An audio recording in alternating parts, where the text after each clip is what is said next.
Lil Mabu is a fake gangster, but nobody cares. Lil Mabu is an 18-year-old drill rapper who is still in high school while being one of the most talked about upcoming artists today. He is being praised for his genius marketing strategy on TikTok, which has led to him generating millions of streams across all major platforms. Now, drill rap is known to discuss and potentially glamorize the violent nature of growing up in the streets. These artists often rap about their experiences surrounding poverty, drugs, violence, gangs, killings, and worse. Mabu covers these exact themes in his music, only he has never experienced any of that. Slim Jesus. Mabu is the son of multi-millionaires, attends a very expensive private school, and has never experienced Collegiate school, founded in 1628. God.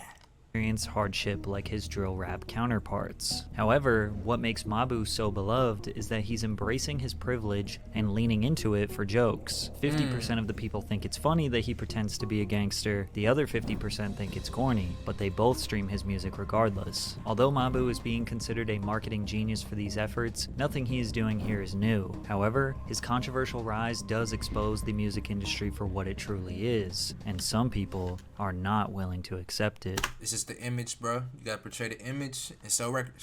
Typically, when a white rapper gets any type of attention on the internet, they're rejected, labeled corny, or a culture vulture. Mac Miller got this treatment, so did Post Malone. And that's because this But they both, though. Like, they good artists, though. I don't know why they got that. comes from a long history of white artists stealing from black artists. Now combine that with a white rapper who is also making music that is inherently violent, adjacent to street life and gang life. One in the head in case my ops dissin'. I got goons by my side. Cock one, make the block run. Ops duck. People immediately question the validity of Mabu's claims based on his appearance. We saw the same reaction with drill rapper Max the Demon. Oh, but that nigga was hard, though. That nigga was Turns out hard, he was though. actually as real as it gets when it comes to the stuff he raps about. The difference between Max and Mabu is, well, Mabu is kind of exactly who you think he is. Stay hydrated. Now, there are some rumors circulating that Lil Mabu is the son of a record label executive named Jeffrey Vaughn, which is false. Mabu was labeled an industry plant as soon as he blew up, which is pretty common for most artists that seemingly pop up out of nowhere. However, Mabu's real name is Matthew DeLuca, which can be confirmed with this video that leaked of him promoting a non-profit organization. NYC drill rapper Lil Mabu is upper crust wasp who attends a $60,000 a year Manhattan private school and whose parents have property portfolio worth $12 million. Sheesh. In his community. My name is Matthew DeLuca. I go to the collegiate school. I'm in 9th grade, and my favorite thing about Kids Walk for MSK Kids is getting together with friends and family to support such a wonderful cause. It didn't take long for the internet to discover Matthew's father's name, Peter DeLuca, who is a funeral My lifelong ambition was to do something meaningful in my professional life. I found that in funeral service. So this nigga a mortician? Our mission and personal satisfaction are knowing that we made a distinct effect in helping you. I can't read right now. Through the emotional process of arranging your loved one's final wishes. director and not a music executive. Peter is based out of Greenwich Village in Manhattan. Mabu has filmed multiple TikToks of his father reacting to his music, which is clearly not Jeffrey and definitely Peter. Now, funeral directors do make a decent amount of money, but nothing that would make them seem filthy rich. However, we did learn that Mabu's father secured a $10 million real estate portfolio after a divorce settlement that occurred in 1998. He sued for her divorce. He sued her for divorce in 1996. She was then bullied in settlement. God damn. New York Post reported that Mabu lives at his parents' 5-bed, 5-bath, 3,327 square foot condo on the Upper East Side. That's a condo? 5-bed, 5 guys.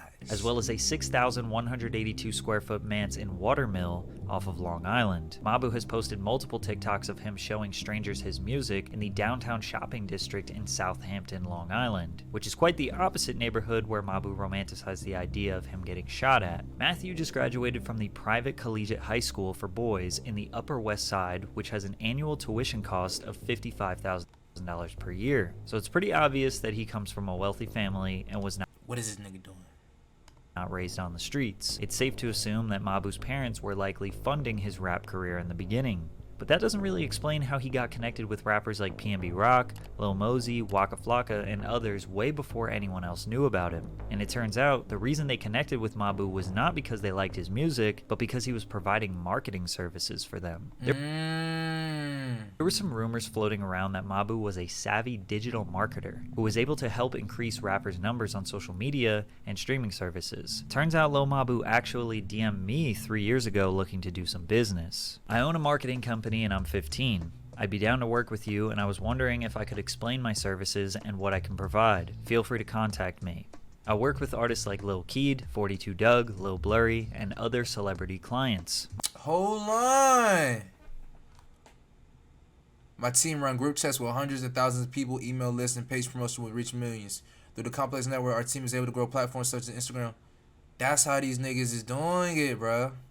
You gotta get tapped in. My team run group chats with hundreds of thousands of people, email lists, and page promotion with a reach of millions. Through the complex network, our team is able to grow platforms such as Instagram, SoundCloud, Spotify, and YouTube in order to grow your fan base, reach more people, and drastically increase your royalties. We also have direct connects to larger blogs in order to make your Google profile much more established and professional, because ultimately that is what's going to help you get verified. So this nigga was coming in with that heat. I don't remember seeing this DM, but even if I did, I probably chose to ignore it because it looks like every other generic, hey, we can grow your page, spam, Instagram email that we've all seen a million times. Yeah, I need to actually go check my DMs and guys go link over, bro. And there is no real way to prove if his methods were legit, but judging by the fact that he was around a few pretty successful artists, as well as him blowing up his own music, is a pretty decent indication that he was legit. But make no mistake, Mabu never wanted to be behind the scenes. He wanted the attention on him. Some of Mabu's earliest songs can be heard still to this day on SoundCloud and Instagram. Hater DM, no response to my message. Now I pull up in a foreign and she jealous. This big got 15,000 songs. Ah! Necklace. I bag the mama go whipping forward with fast stack. Then flip it, try and get it back. They know little mama's going pretty fast. Haters be hitting, acting pretty mad. Oh my god. Cause I'm next up and I'm flexed up. All these rappers looking bad. Then, 14 years old, Mabu was rapping about girls and getting rich. He even went the emo rap route for a little bit. You say you miss me, but never wanna link when we can. You used to diss me, now you wanna call me a friend. Had to go and run up on my bed. From here, he experimented with New York drill with his song Move It. He even paid me to listen to his song when I used to listen to my subscribers' music. I gave him some feedback, and he appreciated it. However, Mabu's youthful voice and heavily off-key crooning wasn't getting the attention he thought he deserved, and when his voice finally dropped, he had unlocked even more potential. The song Demon Time was paired with a music video on the block surrounded by masked up dudes looking menacingly at the camera. Mabu had with the members. the imagery down, but his lyrics were tame, not very aggressive, nor believable. Same with his next track, King of the World, where his father drove him to Harlem for a few minutes to film, but his lyrics were mostly just about getting money paired with gunshot sounds as ad-libs. To promote these songs, he mostly used TikTok, constantly using his whiteness as the main marketing tool. He said that he made white people drill music, or white boy anthems. You know, it's really difficult when you're doing a school project. Penis. Music, or white boy anthems. You know, it's really difficult when you're doing Penis. a school project and the group members don't hold their weight. Like, those are my ops. I snitched to my teacher on them. Mabu was taking the Lil Dicky marketing strategy, making fun of his This nigga is naked. whiteness so nobody could do it to him. Honestly, this is something a lot of white rappers do. Shit. Eminem did it in 8 Mile, but Mabu didn't want to be a full-on comedy rapper. He wanted people to take him seriously. He was seen in the studio with K-Flock, one of the most promising upcoming drill rappers from New York. Mabu securing a collab with him would definitely impress people, but the song never was released as Flock got locked up on a federal indictment facing RICO Free that nigga. and a murder charge. 1 week after K-Flock was arrested, I got your body in the mirrors. Mabu posted a snippet of a song with the rapper D-Thang, who is one of K-Flock's biggest ops. People immediately saw this as weird. Working with people's enemies is an easy way to get caught up in some trouble. But Mabu claims he was trolling D-Thang because he is friends with Flock, because he was constantly posting snippets claiming that D-Thang is trash and ruined the song. Even though Mabu paid D-Thang for the feature long before he ever met K-Flock, and Mabu did eventually end up releasing the song. Either way, both K-Flock and D-Thang were locked up, and Mabu was able to profit from both of them. From there, Mabu linked up with another Bronx drill rapper, Sha EK, who is another enemy of K-Flock. Maybe Mabu didn't know, or maybe he didn't care. Then on the That nigga is a vulture, bro. He just out there for the he a businessman. He just trying to make his money. Track Everyone K, Mabu dissed one of Shaw's op, Use G's, labeling him a rat and threatening him multiple times. Lil Mabu making it out of the suburbs with this one. Bro making it into the hood with this one. It seemed like Mabu was just trying to insert himself into a beef for status, because he has no actual ops in the Hamptons. People were confused how he was getting to This shit go get him caught up though. I ain't gonna lie, this shit go get caught up. Now that he like got all this spotlight on him, it's gonna get caught up. collaborate with all these artists despite them being enemies. He could have been providing digital marketing services in exchange for a feature, but he was likely just paying them. He has no affiliation to any block or gang, so he could just work with them individually, then safely go back home to the Upper East Side. One thing about rappers is they all have a price. 5K, 10K, 20K would be nothing for Mabu's dad to invest in his son's new hobby. After all, his dad was helping him a lot with his TikTok marketing. While rolling out his song No Snitching, Mabu's father fake reacted to the song, then dissed 6ix9ine and said, "We making snitching." Mabu's father fake reacted to the song, then dissed 6ix9ine and said, "We making it out with this one," joking about making it out of the hood. But the thing that really made him go viral was the music video, where he put a red laser beam on a knife while rapping about never snitching. The song stole the late King Von's iconic flow from Took Her to the O. This video got 20 million views on TikTok and was most people's first introduction to the rapper. His follower counts exploded, and now all he had to do was just be consistent. He continued to make fun of himself for attention. Like, what you got on you? Like, oh, he got the now. Ooh. These are the things that push my buttons. Why would you post that with no clarification whatsoever? It was a fake firearm, and now I might have to take legal action. But his next song with It rapper is. Didi Osama was going to shock the internet. Mabu and Didi made a melodic trap ballad that transitions to a gritty drill track midway through. The transition features a dramatization of Lil Mabu getting shot. Damn.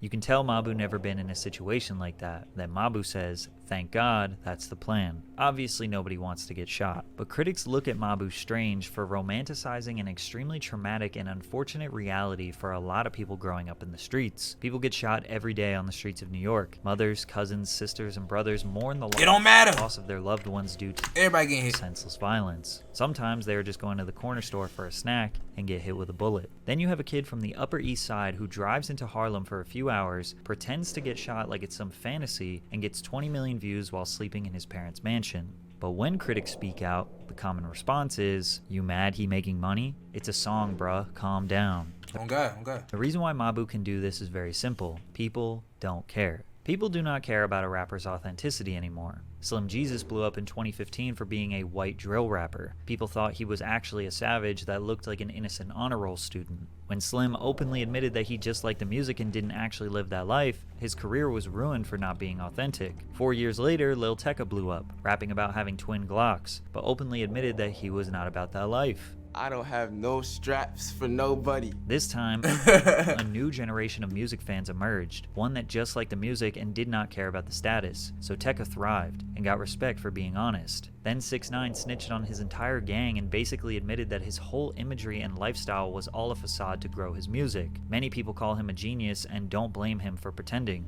Ain't gonna lie, that nigga ran the internet 2018. Most recently, Gunna has been labeled a snitch for admitting that his label YSL is a gang.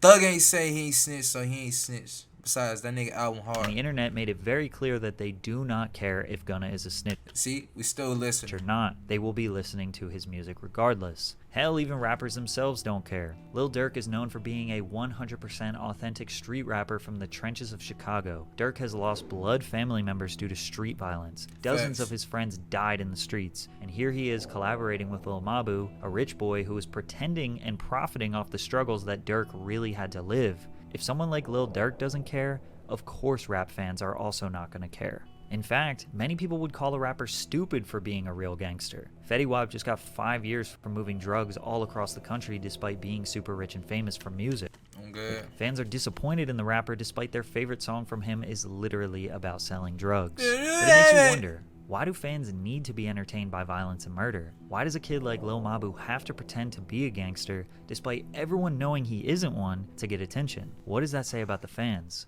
Gangster rap has been around since the 80s. It's not new. However, these days, most rap music that blows up is very violent. Drill music videos talking about killing ops get the most views on YouTube. The reason why Lil Mabu doesn't make fun frat boy music that is relatable to millions of kids around the world is because he knows that it just won't get any attention.